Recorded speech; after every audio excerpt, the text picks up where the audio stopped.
तो हम लोग नेक्स्ट टॉपिक देखते हैं जिसका नाम है मेंस्ट्रुअल साइकिल।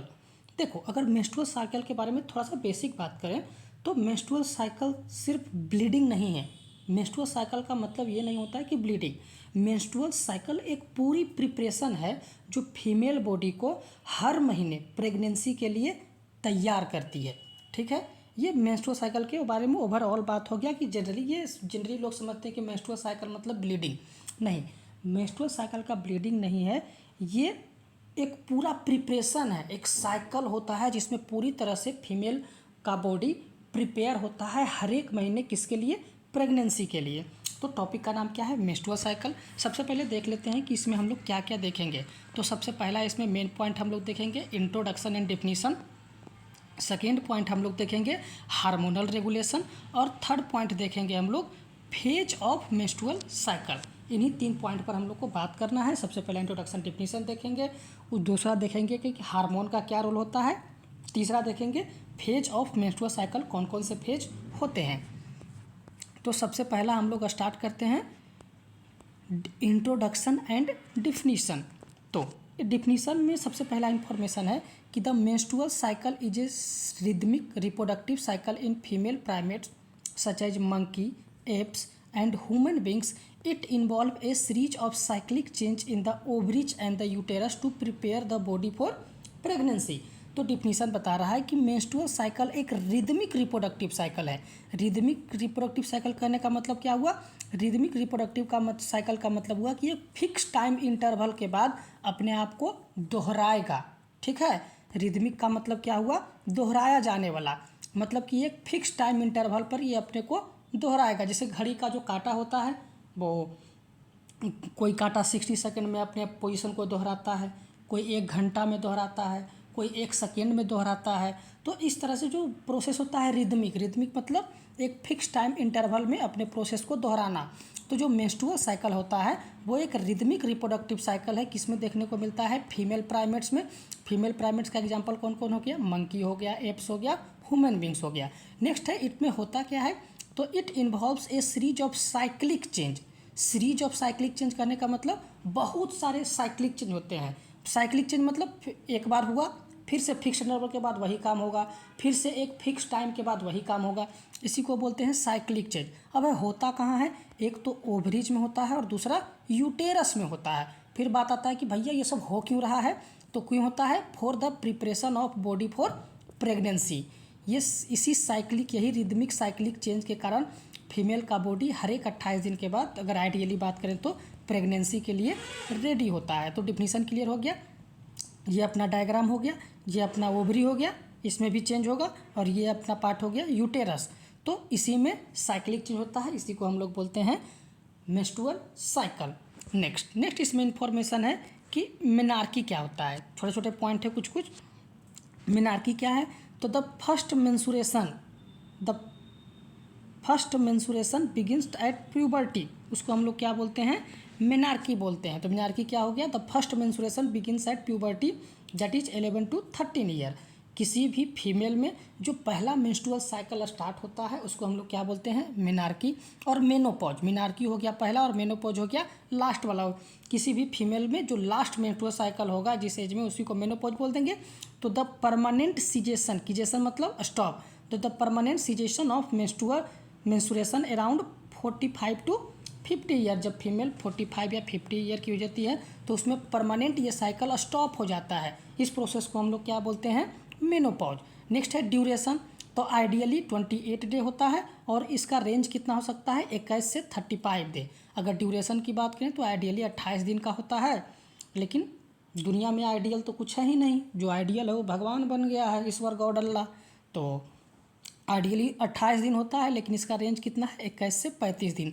इसमें क्या होता है, ब्लड लॉस कितना होता है, एवरेज 30 to 50 ml पर साइकिल। कहीं पर तुमको 30 to 60 भी मिल जाएगा, डाटा एवरेज में चलते हैं।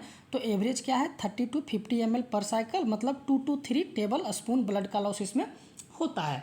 तो इंट्रोडक्टरी पार्ट में हम लोग क्या क्या देखें, सबसे पहले डेफिनेशन देखें कि डेफिनेशन क्या है। तो the menstrual cycle is a rhythmic reproductive cycle in female primates जैसे कि monkey, apes, human beings. It involve a series of cyclic change in ovary and the uterus to prepare the body for pregnancy. Next definition के बाद हम लोग menarche देखें, जो first menstruation start होता है कितना एज पर, 11 से 13 साल में, और मेनोपॉज जो लास्ट होता है, सबसे लास्ट होता है, कितना होता है, कितना एज पर, 45 से 50 में। ड्यूरेशन कितना है, आइडियली बात करें तो 28 दिन, और अगर रेंज का बात करें तो 21 से 35 दिन। ब्लड लॉस कितना होता है, 30 से 50 ml, या इसको फिल करना चाहें तो 2 to 3 टेबल स्पून। इस तरह से हम लोग का जो पहला टॉपिक था introduction and definition of menstrual cycle, ये खत्म हुआ। अब हम लोग सेकेंड टॉपिक में आते हैं, हार्मोनल रेगुलेशन। तो हार्मोनल रेगुलेशन में मतलब पहला इंफॉर्मेशन है कि the command centre that is HPO axis. Command centre का दूसरा नाम क्या होता है, HPO। HPO एक्सिस का मतलब क्या हो गया, H मतलब हाइपोथैलेमस, P मतलब प्यूटिट्री ग्लैंड, और O मतलब ओवरी। HPO का फुल फॉर्म यही होगा। तो command centre that is HPO axis क्या होता है, the menstrual cycle is control by N interaction between brain and the reproductive organ. ये जो मेंस्ट्रुअल साइकिल होता है ये किसके द्वारा कंट्रोल किया जाता है, ब्रेन के द्वारा और रिप्रोडक्टिव ऑर्गन के द्वारा। इन दो, ये ब्रेन और रिप्रोडक्टिव ऑर्गन एक दूसरे के साथ इंटरेक्शन करते हैं, कम्युनिकेशन करते हैं, और वो कम्युनिकेशन करके फीमेल में मेंस्ट्रुअल साइकिल को क्या करते हैं, कंट्रोल करते हैं। तो 3 चीज़ से होता है, सबसे पहला हाइपोथैलेमस, दूसरा प्यूटिट्री, एंटीरियर प्यूटिट्री। प्यूटिट्री ग्लैंड में 2 पार्ट होता है, पोस्टीरियर प्यूटिट्री और एंटीरियर प्यूटिट्री। तो जो मेंस्ट्रुअल साइकिल को अफेक्ट करता है, कंट्रोल करता है, वो कौन है, एंटीरियर प्यूटिट्री, और तीसरा कौन हो गया, ओवरीज। इसी तीनों को हम लोग क्या बोलते हैं, HPO एक्सिस बोलते हैं। देखो, अगर सिंपल हार्मोनल रेगुलेशन का बात करें तो सिंपल में हार्मोनल रेगुलेशन में जो एक्सिस बनता है HPO एक्सिस बनता है। H stand for hypothalamus, P stand for pituitary, और प्यूटिट्री में भी कौन सा, एंटीरियर प्यूटिट्री, और O स्टैंड फॉर ओवरी। ये जब टॉपिक करना है तो ये वाला डायग्राम जरूर बनाना है। तो ये हाइपोथैलेमस हो गया, हाइपोथैलेमस रेगुलेट कर रहा है एंटीरियर प्यूटिट्री को, और प्यूटिट्री किसको, प्यूटिट्री से निकल रहा है FSH और LH, और फिर ये ओवरी को कर रहा है रेगुलेट, और फिर यहाँ से एस्ट्रोजन और प्रोजेस्टेरोन मिल रहा है। तो अगर शॉर्ट में देखें तो यही है हार्मोनल रेगुलेशन, ठीक है। The command centre HPO axis that is the menstrual cycle is control by N interaction between the brain and the reproductive organ. कौन कौन से, ब्रेन का कौन सा हो गया, हाइपोथैलेमस हो गया, एंटीरियर प्यूटिट्री हो गया, और रिप्रोडक्टिव ऑर्गन में कौन सा हो गया, ओवरी हो गया। तो इसी को बोलते हैं हार्मोनल रेगुलेशन। अब हम लोग इसको एक्सप्लेन करके समझेंगे, ठीक है। तो सबसे पहले हार्मोन देख लेते हैं, उसका बाद उसका सोर्स देख लेते हैं, फिर उसके टारगेट ऑर्गन देख लेते हैं, और प्राइमरी फंक्शन देख लेते हैं। तो सबसे पहला हार्मोन है जिसका नाम है GnRH। GnRH का full form gonadotropin releasing hormone. इसका सोर्स क्या है, कहाँ से निकलता है, हाइपोथैलेमस से निकलता है। टारगेट ऑर्गन मतलब ये वाला कहाँ पर जाके काम करेगा, इसका मतलब टारगेट ऑर्गन हुआ। तो ये GnRH निकला किससे, हाइपोथैलेमस से, जाकर किस पर काम करेगा, एंटीरियर पिट्यूटरी पे, और इसका फंक्शन क्या है, it stimulate release of FSH and LH। तो GnRH निकला किससे, हाइपोथैलेमस से। हाइपोथैलेमस से निकला किस पर काम करेगा, एंटीरियर पिट्यूटरी पे, और क्या काम करेगा, FSH और LH का रिलीज करवाएगा। तो पहला हम लोग देख लिए। दूसरा देखते हैं FSH का full form follicle stimulating hormone. इसका सोर्स क्या है, एंटीरियर पिट्यूटरी। इसका टारगेट क्या है, ओवरी, और ये क्या करवाएगा, stimulate growth of ovarian follicle. Ovary में जो फॉलिक्यूल पाए जाते हैं उसके ग्रोथ को स्टिमुलेट करता है, बढ़ावा देता है। तीसरा हार्मोन कौन सा है, LH, जिसका फुल फॉर्म है ल्यूटिनेंजिंग हार्मोन। ये इसका भी सोर्स क्या है, ये कहाँ से निकलता है, एंटीरियर पिट्यूटरी से। इसका भी टारगेट ऑर्गन कौन है, ओवरी, ये भी ओवरी पे ही काम करता है। ये LH करवाता क्या है, तो trigger ovulation and maintain corpus luteum. ये ओव्यूलेशन करवाता है, मतलब रिलीज ऑफ ओवम, और कॉर्पस ल्यूटियम को मेंटेन रखने में मदद करता है। नेक्स्ट चौथा क्या है, चौथा है इस्ट्रोजन। इस्ट्रोजन कहाँ से निकलता है, इसका सोर्स क्या है, ओवेरियन फॉलिकल। इस्ट्रोजन कहाँ से निकलता है, ओवेरियन फॉलिकल से, और ये कहाँ पर जाके काम करेगा, यूटेरस पे। और इस्ट्रोजन क्या करवाएगा यूटेरस पे जाके, रिपेयर इंडोमेट्रियम और सेकेंडरी सेक्सुअल कैरेक्टर। ये इंडोमेट्रियम को रिपेयर करता है, प्रेगनेंसी के लिए प्रिपेयर करता है, और सेकेंडरी सेक्सुअल कैरेक्टर को भी मेंटेन करता है। 5th नंबर है प्रोजेस्टेरोन। प्रोजेस्टेरोन कहाँ से निकलता है, कॉर्पस ल्यूटियम से। ये भी कहाँ पर जाके काम करेगा, यूटेरस पर। क्या करवाएगा, maintain pregnancy, make endometrium secretary. ये प्रेगनेंसी को मेंटेन करता है, एंडोमेट्रियम को सेक्रेटरी बनाता है। इंडोमेट्रियम को सेक्रेटरी बनाता है, इसका आगे फिर हम डायग्राम बना के देंगे, ठीक है। तो इस तरह से हम लोग अभी तक देखे हैं हार्मोनल रेगुलेशन में एचपीओ एक्सिस देख लिए। फिर हम लोग जो जो हार्मोन था उस हार्मोन का नाम देखे, वो कहाँ से निकलता है, टारगेट ऑर्गन मतलब कहाँ पर जाके काम करेगा और क्या काम करेगा। तो 5 हार्मोन देखे। सबसे पहला जीएनआरएच, दूसरा एफएसएच, तीसरा एलएच, चौथा एस्ट्रोजन और 5वां प्रोजेस्टेरोन। जीएनआरएच किस पर काम करता है, एंटीरियर पिट्यूटरी पे। एफएसएच और एलएच किस पर काम करते हैं, ओवरी पे। एस्ट्रोजन और प्रोजेस्टेरोन किस पर काम करते हैं, यूटेरस पर। देखो अभी ही दिमाग में सेपरेट कर लो, ये तो ऊपर वाला हार्मोन हो गया जीएनआरएच। अगर एफएसएच, एलएच, एस्ट्रोजन और प्रोजेस्टेरोन की बात करें तो एफएसएच और एलएच दोनों एक ही जगह से निकलता है। कहाँ से निकलता है, एंटीरियर पिट्यूटरी। और कहाँ काम करता है, ओवरी पर जाके। और एस्ट्रोजन प्रोजेस्टेरोन, एस्ट्रोजन निकलता है ओवेरियन फॉलिकल से और प्रोजेस्टेरोन निकलता है कॉर्पस ल्यूटियम से। और ये दोनों कहाँ पर काम करता है, यूटेरस पर काम करता है। अब हम लोग देखते हैं स्टेप बाय स्टेप रेगुलेशन। अब कैसे स्टेप बाय स्टेप रेगुलेशन होता है इसके बारे में देखते हैं। तो सबसे जो पहला होता है, जो सबसे पहला रेगुलेशन होता है, उसमें कौन सा फेज होता है, द फॉलिकुलर फेज। ये कितना से कितना होता है, डे 1 to 13, एक टोटल 28 दिन का था, उसमें से 1 से 13 दिन तक जो फेज चलता है उसका नाम क्या है, फॉलिकुलर फेज। टोटल 18 था, उसमें से 1 से 13 दिन जो फेज चलता है वो क्या होता है, फॉलिकुलर फेज। तो इसमें सबसे पहला एक्शन, इसमें होता काम क्या है, तो हाइपोथैलेमस रिलीज जीएनआरएच और पिट्यूटरी रिलीज एफएसएच। जो हाइपोथैलेमस रहता है वो रिलीज करता है जीएनआरएच को, और जीएनआरएच जाके काम करवाता है पिट्यूटरी पे, और पिट्यूटरी रिलीज करता है एफएसएच को, ठीक है। इसमें क्या हो रहा है, फॉलिकुलर फेज में क्या होता है इसके बारे में बात करते हैं। तो इसमें काम सिंपल याद रखना है कि हाइपोथैलेमस क्या रिलीज किया, जीएनआरएच। ये जीएनआरएच कहाँ पर जाके काम किया, पिट्यूटरी पे, और पिट्यूटरी से क्या रिलीज करवाया है, एफएसएच। ये कब की बात है, 1 से 13 दिन में। अब इसका इफेक्ट क्या होता है, जब एफएसएच रिलीज होएगा तो क्या होगा, FSH stimulate several follicle in ovary to grow. ये एफएसएच कहाँ पर जाएगा, ओवरी के पास जाएगा, ठीक है। ये एफएसएच कहाँ जाएगा, ओवरी के पास। फिर से रिपीट करते हैं, हाइपोथैलेमस से निकला जीएनआरएच, जीएनआरएच गया पिट्यूटरी के पास, पिट्यूटरी से रिलीज करवाया एफएसएच, ये एफएसएच जाएगा ओवरी के पास, और उसके पास जो फॉलिक्यूल रहते हैं जिसमें ओवम एग रहता है उसके ग्रोथ को स्टिमुलेट करता है। तो इफेक्ट क्या हो गया, FSH stimulate several follicle in ovary to grow. Response की बात करें तो the growing follicle start producing estrogen. अब ये जो फॉलिक्यूल था, जो ओवरी में फॉलिक्यूल था, वो जब ग्रो करता है तो ग्रो करते टाइम क्या निकालता है, एस्ट्रोजन का सेक्रेशन करवाता है। वो किसको सेक्रेट करता है, एस्ट्रोजन का। तो अभी तक क्या देखे, हाइपोथैलेमस निकाला जीएनआरएच, जीएनआरएच जाके काम किया पिट्यूटरी पे, पिट्यूटरी से निकला एफएसएच, एफएसएच जाके काम किया ओवरी पे, ओवरी में क्या किया, फॉलिक्यूल को ग्रो करवाया। और जब फॉलिक्यूल ग्रो किया तो किसको सेक्रेट करता है, एस्ट्रोजन का। अब regulation, initially low estrogen inhibit LH but the follicle become the dominant follicle, estrogen level skyrocket. शुरुआत में देखा जाता है, शुरू के दिनों में कम एस्ट्रोजन बनते हैं, और जब ये कम एस्ट्रोजन बनता है तो एलएच को इनहिबिट कर देता है। जब एस्ट्रोजन का सेक्रेशन स्टार्ट होता है तो एलएच के सेक्रेशन को इनहिबिट कर देता है। लेकिन समय के साथ साथ जैसे जैसे फॉलिक्यूल मैच्योर होते जाते हैं, मतलब कि डोमिनेंट फॉलिक्यूल बन जाता है, तो उससे एस्ट्रोजन का लेवल उससे एस्ट्रोजन बहुत ज़्यादा रिलीज होता है। इसीलिए इसके लेवल में स्काई रॉकेट मतलब एकाएक बढ़ोतरी देखने को मिलता है। तो रेगुलेशन क्या है, initially low regulation inhibit LH but the follicle become the dominant follicle, estrogen level sky rocket.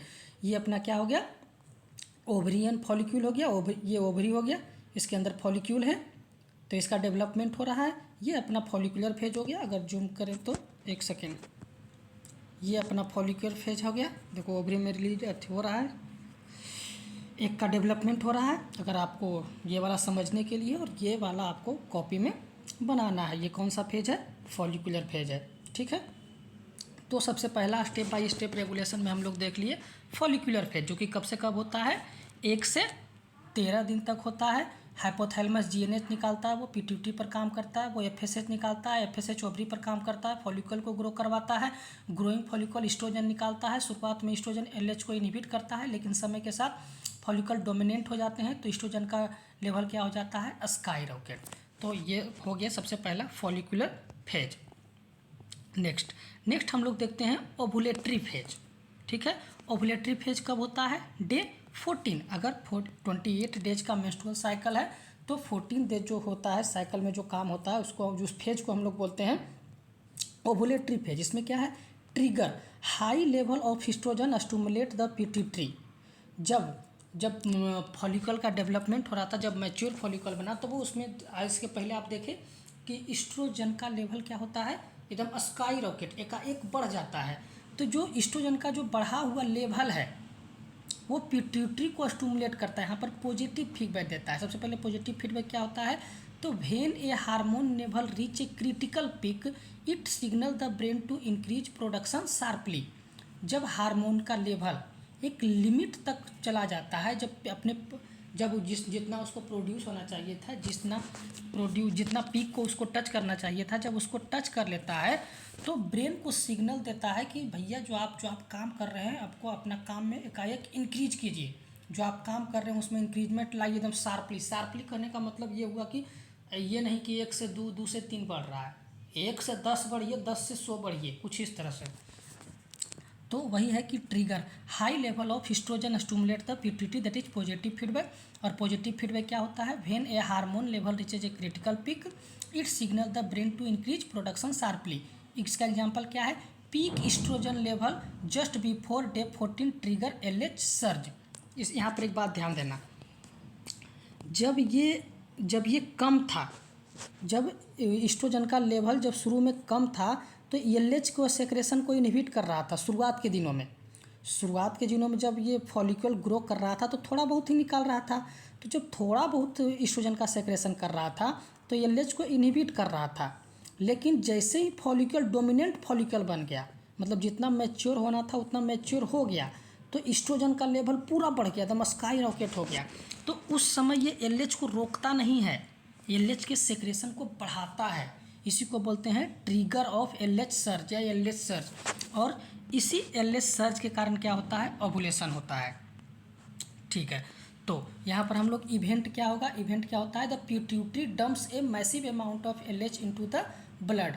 जब ये एस्ट्रोजन स्टिमुलेट करता है पिट्यूटरी को, जब पॉजिटिव फीडबैक डालता है तो पिट्यूटरी वहाँ पर एकाएक एलएच के अमाउंट को क्या करता है, बहुत एकाएक बढ़ा देता है।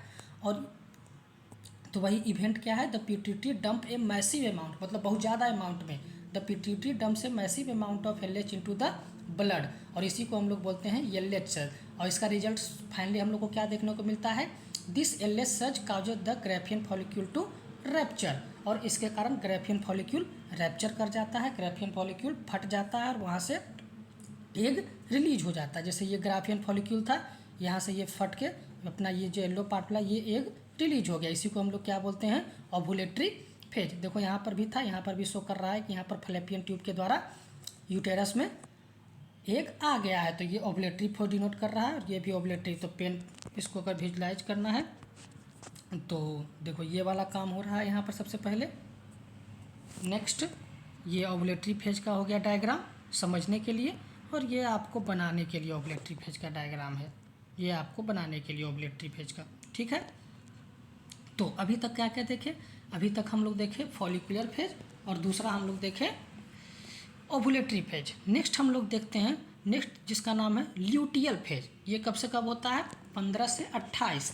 1 से 13 कौन था, 1 से 13 फॉलिकुलर फेज था, 1 से 13 फॉलिकुलर फेज था। 14वां दिन क्या हो गया, ओवुलेटरी फेज हो गया, और जो बाकी बचा 15 से 28 वो क्या होता है, ल्यूटियल फेज होता है। अब इसमें क्या क्या सबसे पहले एक्शन देखने को क्या मिलता है, तो LH transform the empty follicle into corpus luteum. जो फॉलिक्यूल ये फॉलिक्यूल है अपना, ये वाला पार्ट फॉलिक्यूल है, तो इससे जब एग निकल गया तो ये खाली जगह बच गया, तो इसी को बोल रहे हैं इम्पटी फॉलिक्यूल। इस पार्ट को क्या बोल रहे हैं, इम्पटी फॉलिक्यूल। तो वही बोल रहा है the LH transform the empty follicle into corpus luteum.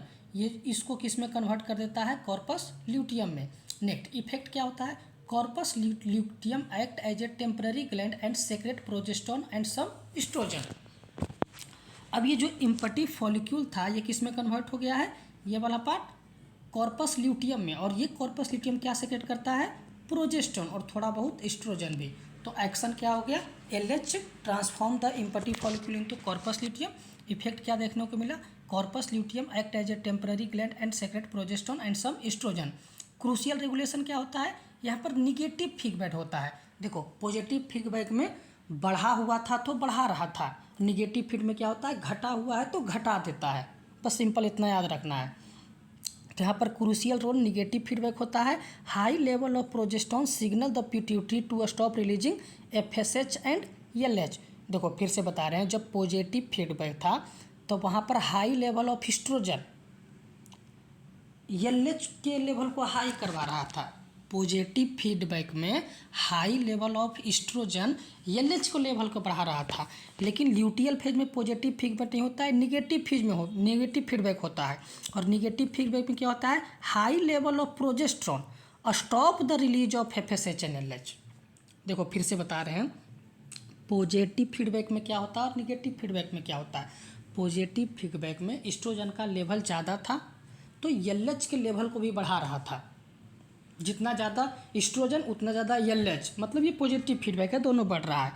Negative feedback का मतलब अगर एक बढ़ा तो दूसरा कम हो जाएगा। तो वही बता रहा है कि high level of progesterone signal the pituitary to stop releasing FSH and LH। Next है वाई, ये क्यों करता है, to prevent another egg from maturing while the body prepare for next pregnancy. बोल रहा है कि जब प्रोजेस्टेरोन का लेवल बढ़ता है तो FSH और LH के सेक्रेशन को रोक देता है। क्यों रोक देता है, तो अगर FSH और LH निकलते रहेगा तो FSH क्या काम करवा रहा था, FSH फॉलिक्यूल का ग्रोथ करवा रहा था। तो यहाँ पर फॉलिक्यूल के ग्रोथ को नहीं करवाना है, क्योंकि हम अपने बॉडी को नेक्स्ट प्रेगनेंसी के लिए प्रिपेयर करना है। देखो ये ऐसा नहीं है कि सिर्फ ओवम को निकालना है, नेचुरली बॉडी में ऐसा कोई सिस्टम नहीं कि ओवम बना हुआ है ओवम को रिलीज करना है, नहीं। ओवम एक रिलीज हो गया है तो उसके बाद बॉडी को प्रिपेयर करना है, तो बॉडी को प्रिपेयर करेंगे तो नेक्स्ट ओवम को भी रोकना पड़ेगा कि भैया अभी तू नहीं निकलो, तो उसको ना निकले, वो मैच्योर ना हो, इसके लिए प्रोजेस्टेरोन का लेवल बढ़ता है और FSH और LH के रिलीज को रोकते हैं। टू प्रिवेंट, क्यों रोकते हैं, to prevent another egg from maturing while the body prepare for next pregnancy या पॉसिबल प्रेगनेंसी। तो यहाँ पर इस बात को ध्यान रखना है। तो ल्यूटियल फेज कहाँ कब से कब हुआ, 15 से 28 दिन तक हुआ। इसमें एक्शन क्या होता है, LH transform the empty follicle into corpus luteum. इसमें इफेक्ट देखने को क्या मिलता है, corpus luteum act as a temporary gland and secrete progesterone and some estrogen. Crucial regulation क्या होता है, इसमें निगेटिव फीडबैक देखने को मिलता है। High level of progesterone signal the pituitary to stop releasing FSH and LH। ये स्टॉप क्यों करता है, to prevent another egg from maturing while the body prepare for possible pregnancy. यहाँ पर जो वर्ड आपको नहीं दिख रहा है वो लिखा हुआ है प्रिपेयर फॉर पॉसिबल प्रेगनेंसी। इसमें हुआ, देखो इम्पटी फॉलिक्यूल था, इम्पटी फॉलिक्यूल किस में ट्रांसफॉर्म हो गया कॉर्पस ल्यूटियम में। कॉर्पस ल्यूटियम क्या प्रोड्यूस किया, प्रोजेस्टेरोन दिया निगेटिव फीडबैक किसको, पिट्यूटरी को। क्यों दिया, क्यों नहीं, मतलब किसको दिया, पिट्यूटरी को। पिट्यूटरी को जब निगेटिव फीडबैक मिला तो LH और FSH के सेक्रेशन को रोक दिया क्योंकि अभी फॉलिक्यूल नहीं बनाना है, फॉलिक्यूल जितना बनना था बन चुका है, अब बॉडी को प्रिपेयर करना है।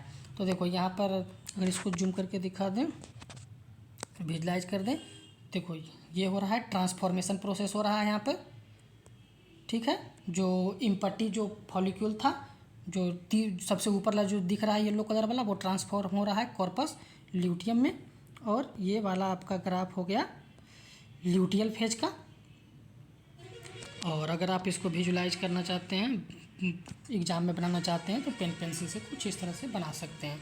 तो इस तरह से हम लोग देखे सी ल्यूटियल फेज। नेक्स्ट हम लोग देखते हैं the end if no fertilization. अगर फर्टिलाइजेशन नहीं होता है तो क्या होगा, तो इसमें इंफॉर्मेशन है कि action, the corpus luteum has a life span of only 14 day without pregnancy. अगर व्यक्ति में प्रेगनेंसी फर्टिलाइजेशन नहीं हुआ है तो वहाँ पर जो कॉर्पस ल्यूटियम का जो लाइफ स्पैन होता है वो मात्र 14 दिन होता है। कब? जब प्रेगनेंसी नहीं हुआ है, क्योंकि प्रेगनेंसी जब होता है तो ह्यूमन बींग्स में HCG हार्मोन निकलते हैं। प्रेगनेंसी के टाइम कौन से हार्मोन निकलते हैं? HCG। और ये HCG इस कॉर्पस ल्यूटियम को स्टेबल रखता है। तो अगर प्रेगनेंसी नहीं हुआ है तो HCG नहीं निकलेगा। इस केस में कॉर्पस ल्यूटियम कितने दिन तक जिंदा रहेगा? 2 वीक या 14 डेज। तो इन सबसे लास्ट में क्या देखने को मिलता है? Action. The corpus luteum has a life span of only 14 days without pregnancy, that is HCG effect. Corpus luteum degenerate into corpus albicans. उस अगर प्रेगनेंसी नहीं हुआ है उस केस में कॉर्पस ल्यूटियम किस में कन्वर्ट हो जाता है? कॉर्पस अल्बिकन्स में, जो कि एक वाइट स्कार होता है। यहाँ पर देखो विजुलाइज करवाएंगे, ये था कॉर्पस ल्यूटियम। ये कॉर्पस ल्यूटियम अगर प्रेगनेंसी नहीं हुआ है तो ये वाइट स्कार में कॉर्पस अल्बिकन्स में ट्रांसफॉर्म हो जाएगा। ड्रॉप। अब ये कॉर्पस ल्यूटियम था तो क्या कर रहा था? ये प्रोजेस्टेरोन का सेक्रेशन को बढ़ा रहा था। यही प्रोजेस्टेरोन का सेक्रेशन पीट्यूटरी को निगेटिव फीडबैक दे रहा था। एलएच और एफएसएच को रोक रहा था। देखो ये जो अपना है ये क्या है? ये अपना है कॉर्पस ल्यूटियम। कॉर्पस ल्यूटियम क्या कर रहा था? कॉर्पस ल्यूटियम प्रोजेस्टेरोन निकाल रहा था और ये प्रोजेस्टेरोन पिट्यूटरी से एलएच और एफएसएच को क्या कर रहा था? एलएच और एफएसएच को रोक रहा था। तो अगर ये मर जाएगा, अगर ये ख़त्म हो जाएगा, ये इसमें ट्रांसफॉर्म हो जाएगा, तो फिर एलएच और एफएसएच बढ़ेगा कि नहीं?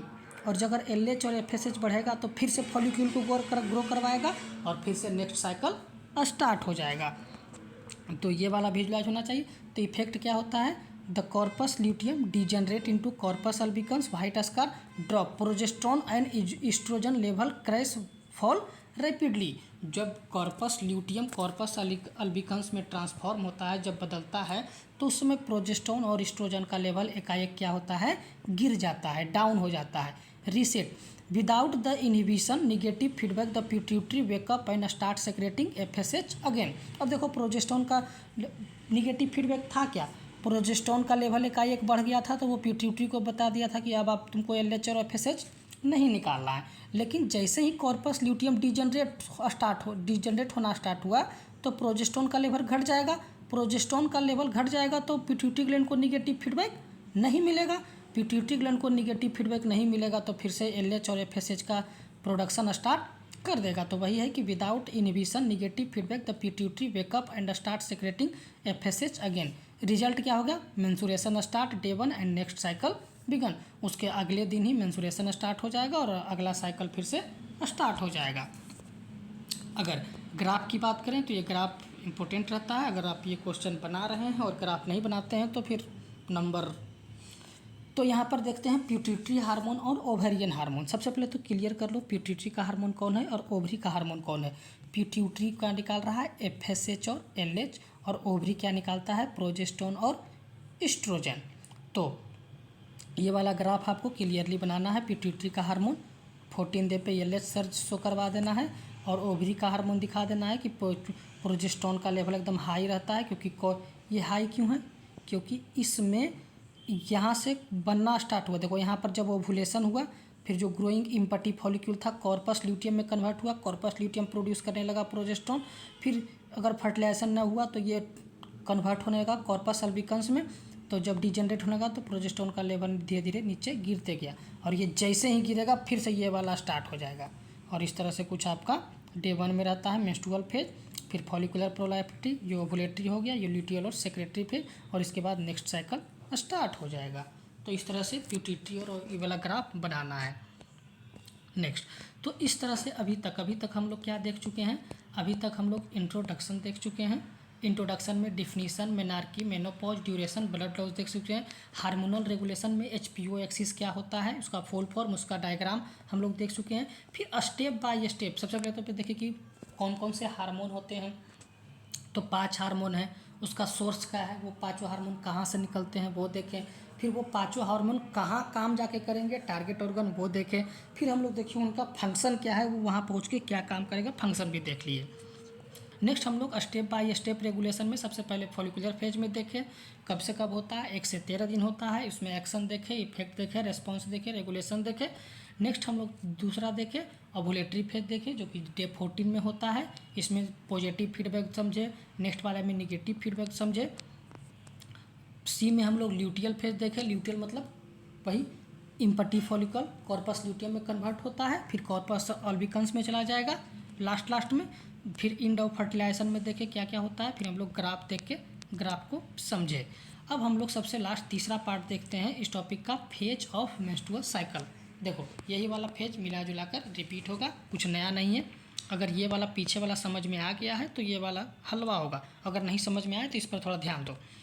तो फेज ऑफ मेंस्ट्रुअल साइकिल में the cycle is divided into 4 phases based on 28 day cycle. ये जो मेंस्ट्रुअल साइकिल होता है वो टोटल कितने फेज में डिवाइड है, 4 फेज में। 28 दिन में कितने फेज में, 4 फेज में। जो पहला फेज है उसका नाम है मेंस्ट्रुअल फेज जो कि 1 से 5 दिन तक होता है। दूसरा है फॉलिकुलर, इसी को बोलते हैं प्रोलाइफरेटिव सेल जो कि होता है डे 6 to 13। तीसरा है ओवुलेटरी फेज और चौथा है ल्यूटियल या सेक्रेटरी फेज। देखो फॉलिकुलर वाला जो फॉलिकुलर फेज नाम है वो ओवरी के रिलेशन में दिया है और प्रोलाइफरेटिव यूटेरस के रिलेशन में। प्रोलाइफरेशन ऑफ यूटेरस होता है और ओवरी में फॉलिक्यूल का ग्रोइंग होता है। उसी तरह ओवुलेटरी, ये किस ओवुलेटरी फेज किसके नाम में रेस्पेक्ट है, ये अब जो ओवा रिलीज हो रहा है ओवरी के द्वारा उसके रेस्पेक्ट में। ल्यूटियल और सेक्रेटरी फेज भी उसी तरह से है, कॉर्पस ल्यूटियम बनेगा ओवरी में और ये सेक्रेटरी बनेगा इंडोमेट्रियम ऑफ यूटेरस। तो जो पहला नाम आपको शो करवा रहा है इसमें 2 में और 4 में जो फर्स्ट नाम है वो ओवरी के काम को देखकर है और जो सेकेंड नाम है वो यूटेरस को काम के देख के है। तो सिंपल में आपको इतना याद रखना है कि टोटल 4 फेज में डिवाइड किए हैं। सबसे पहला फेज मेंस्ट्रुअल फेज जो कि 1 से 5 दिन तक होता है। फॉलिकुलर या प्रोलाइफरेटिव फेज 6 से 13 दिन होता है। ओवुलेटरी फेज 14 दिन होता है, 14 दिन के मतलब उसी दिन होता है, 14th डे होता है। और ल्यूटियल और सेक्रेटरी फेज 15 से 28 दिन तक होता है। यूटेरस साइकिल की बात करें तो देखो मेंसुरेशन हुआ, फिर मेंसुरेशन जब ये ब्लड निकल गया तो फिर से ये इसका इंडोमेट्रियम मायोमेट्रियम सब रीजनरेट होगा, मायोमेट्रियम नहीं इंडोमेट्रियम, तो इसको बोल देंगे प्लोराइफरेटिव फेज। और फिर ये सेक्रेटरी कहने का मतलब क्या होता है, इस फेज को ऐसा जो अंदर वाला जो इंडोमेट्रियम है यूटेरस का उसको हम लोग कुछ इस तरह से हम लोग क्या मतलब हार्मोन कुछ इस तरह से तैयार करता है कि वो आने वाले प्रेगनेंसी को सपोर्ट करे, उसको न्यूट्रिशन दो, उसको अपने पास अटैच करके रखे। तो इस सारे प्रोसेस को मिलाकर हम लोग बोलते हैं सेक्रेटरी फेज। तो ये तीनों काम कहाँ होगा, यूटेरस में। यूटेरस में क्या क्या होगा, मेंस्ट्रुअल फेज, प्रोलाइफरेटिव फेज और सेक्रेटरी फेज। ये तीनों नाम किसके रेस्पेक्ट में है, यूटेरस के रेस्पेक्ट में है। और ओवरी में देखो प्राइमरी फॉलिक्यूल, ओवरी में क्या काम चलेगा, प्राइमरी फॉलिक्यूल था वो डेवलपिंग फॉलिक्यूल में कन्वर्ट होगा। जब मैच्योर फॉलिक्यूल बनेगा तो उससे एग रिलीज हो जाएगा। फिर ये जो खाली वाला है इम्पटी फॉलिक्यूल कॉर्पस ल्यूटियम में कन्वर्ट हो जाएगा और ये कॉर्पस अल्बिकन्स में कन्वर्ट हो जाएगा। तो यहीं पर आपको क्लियरली विजुलाइज एक बार में हो गया है कि मेंस्ट्रुअल साइकिल में यूटेरस में क्या क्या काम चलेगा और ओवरी में क्या क्या काम चलेगा। और इन सभी को कितने पार्ट में बांट दिए हम लोग, 4 पार्ट में बांट दिए हैं। ठीक है, फिर से बता रहे हैं 4 पार्ट कौन कौन है, मेंस्ट्रुअल फेज है, फॉलिकुलर या प्रोलाइफरेटिव फेज है, ओवुलेटरी फेज है, ल्यूटियल और सेक्रेटरी फेज है। यूटेरस में क्या होगा, सबसे पहले मेंस्ट्रुअल ब्लीडिंग स्टार्ट होगा। ब्लीडिंग जब खत्म हो गया है फिर से इसको तैयार करेगा प्रोलाइफरेशन मतलब डिवीजन ऑफ सेल होगा, वहाँ पर अच्छे से बनेंगे इंडोमेटेरियम। और फिर से ये इंडोमेट्रियम को पूरी तरह से एकदम लास्ट में जब तैयार हो जाता है कि अब प्रेगनेंसी को सपोर्ट हम कर सकते हैं, यहाँ पर फर्टिलाइज जायगोट आएगा, यहाँ पर अटैच करेंगे उनको, उसको न्यूट्रिशन देंगे। जब इस तरह का जब इंडोमेट्रियम बन जाता है तो उसको बोलते हैं सेक्रेटरी फेज। तो यूटेरस में 3 साइकिल। और ओवरी में क्या क्या चलते रहेगा इसी 28 दिन में, प्राइमरी फॉलिक्यूल डेवलप होगा, डेवलपिंग फॉलिक्यूल में फिर 14th डे में ये ब्रस्ट करेगा, रप्चर करेगा, इससे एग निकलेगा। फिर ये एग फर्टिलाइजेशन के लिए चला जाएगा। ये जो इम्पटी फॉलिक्यूल बन जाएगा वो कॉर्पस ल्यूटियम में कन्वर्ट हो जाएगा, ये प्रोजेस्ट्रॉन को निकालेगा। ये प्रोजेस्ट्रॉन निगेटिव फीडबैक देगा पिट्यूटरी ग्लैंड को, पिट्यूटरी ग्लैंड से एलएच और एफएसएच के रिलीज को रोकेगा। और फिर ये अगर प्रेगनेंसी नहीं हुआ है तो यही कॉर्पस ल्यूटियम किस में कन्वर्ट हो जाएगा, कॉर्पस अल्बिकन्स में। ये वाला आपको एकदम विजुलाइज, अगर ये विजुलाइज हो गया तो आप आंसर लिखने में सक्षम हैं। अब हम लोग चारों फेज के बारे में इंफॉर्मेशन देखते हैं। तो सबसे पहला उसमें फेज है फेज 1 जिसको हम लोग बोलते हैं मेंस्ट्रुअल फेज। इसी का दूसरा नाम क्या है? ब्लीड। ओके, तो जो फेज फर्स्ट होता है मेंस्ट्रुअल फेज, इसी को बोलते हैं ब्लीडिंग फेज। इसमें अगर डेज की बात करें तो 1 to 5th डेज तक चलता है। अगर इवेंट की बात करें क्या होता है तो progesterone and estrogen level fall sharply. इसमें प्रोजेस्ट्रॉन और ईस्ट्रोजन का जो लेवल होता है वो बहुत ही कम होता है। The functional layer of endometrium break down and shed blood mucus and tissue comes out by the vagina. इसमें प्रोजेस्ट्रॉन और ईस्ट्रोजन का लेवल कम होता है। अब देखो जो इंडोमेट्रियम का जो सबसे ऊपर वाला लेयर जो फंक्शनल लेयर होता है, फंक्शनल लेयर कहने का मतलब जिस लेयर में जायगोट जाके इम्प्लांट होगा वो लेयर को जिंदा रखने का काम करता है प्रोजेस्ट्रॉन और ईस्ट्रोजन।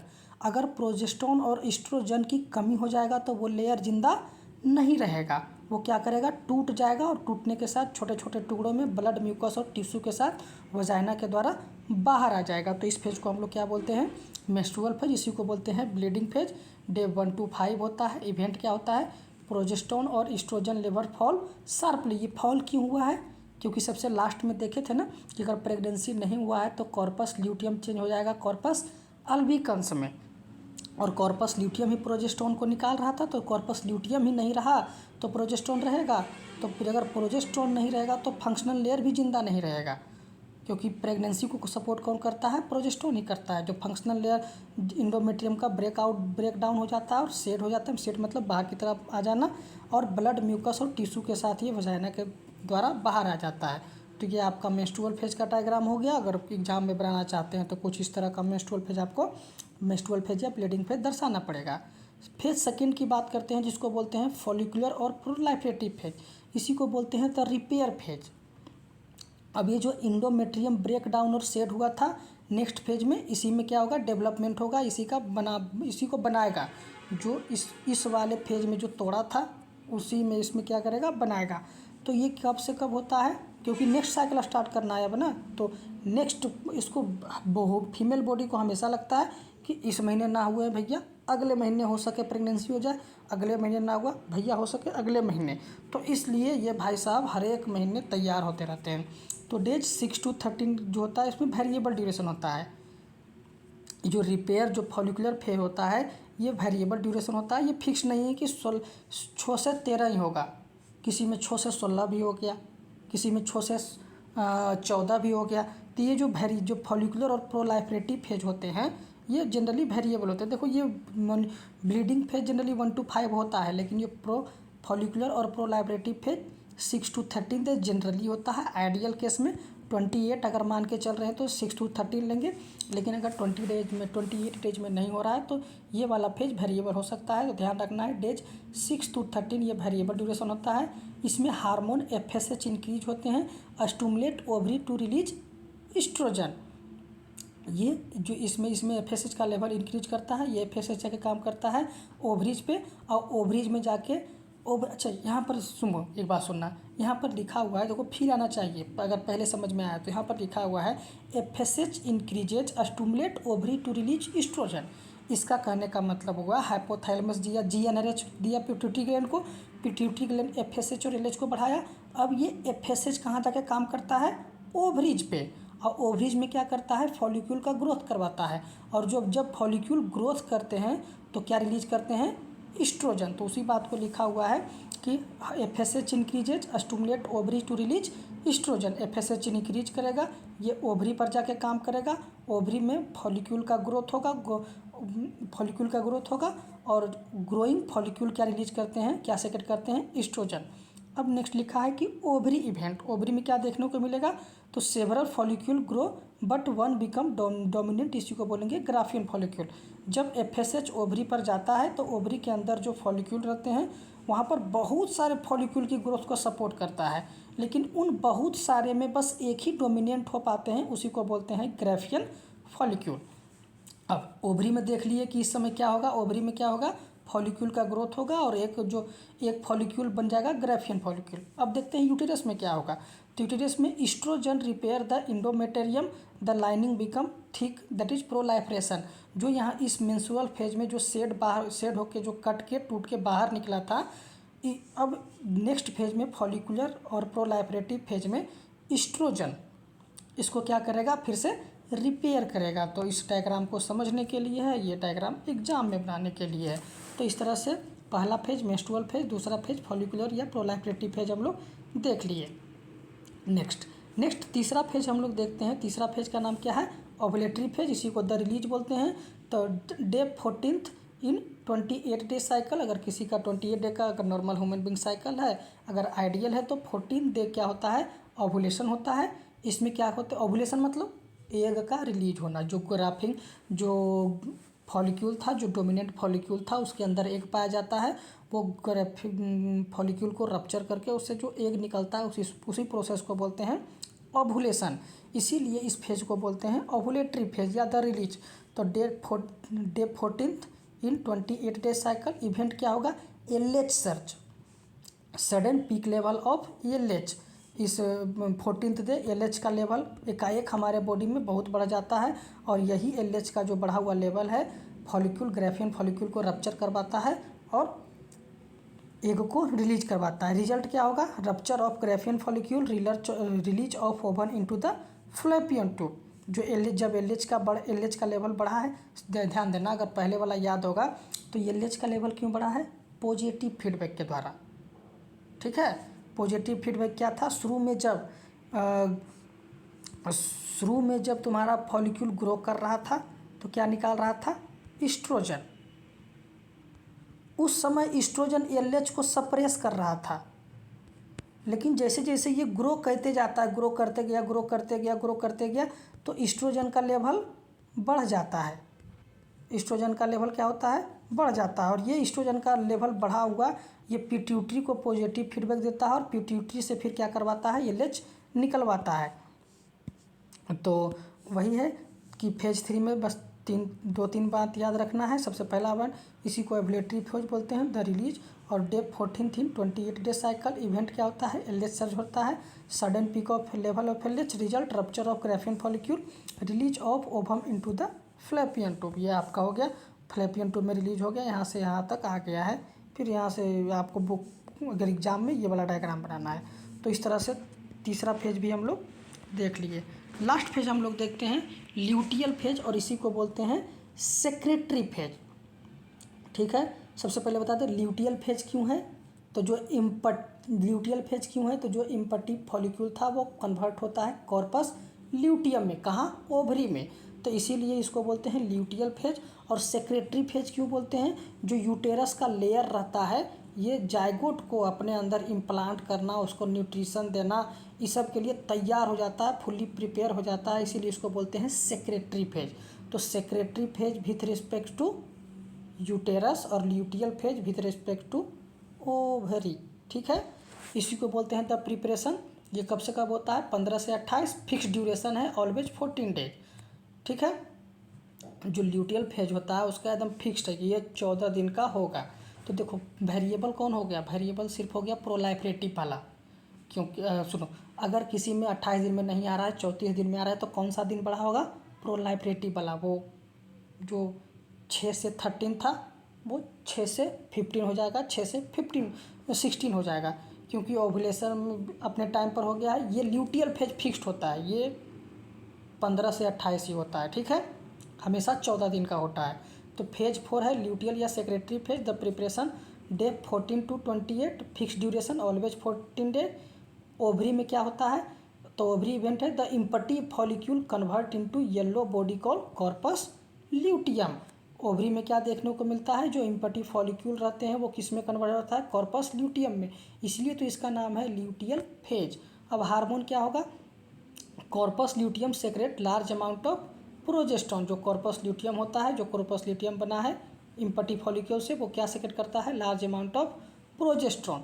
और ये प्रोजेस्ट्रॉन अब देता है निगेटिव फीडबैक, ये बढ़ा हुआ अमाउंट प्रोजेस्ट्रॉन देता है निगेटिव फीडबैक। निगेटिव फीडबैक किसको देता है, पिट्यूटरी ग्लैंड को, कि एलएच और एफएसएच को रोको। अब यूटेरस में क्या देखने को मिलेगा, तो endometrium become highly vascular, spongy and rich in nutrient, इसी को बोलते हैं सेक्रेटरी नेचर। सेक्रेटरी नेचर यहीं पर आपको फील आएगा।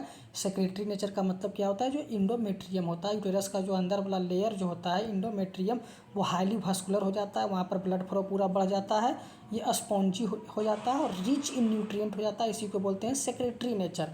To receive the fertilize egg, क्योंकि जब फर्टिलाइजेशन होकर एग यहाँ पर आएगा इम्प्लांट के लिए, तो यहाँ पर उसको पूरा ब्लड सप्लाई मिले कि उसको खाना पीना में दिक्कत ना हो, तो इसी को बोलते हैं सेक्रेटरी नेचर, इसीलिए इसका नाम है सेक्रेटरी फेज। ठीक है, तो uterus event endometrium become highly vascularise spongy and rich in nutrient secretary phase two receive the fertilize egg, इसी को हम लोग बोलते हैं ल्यूटियल या सेक्रेटरी फेज। इस तरह से आपका ये टॉपिक कंप्लीट हुआ। आई होप समझ में आया होगा, किया होगा, नहीं आया तो ठीक है, मिलता है।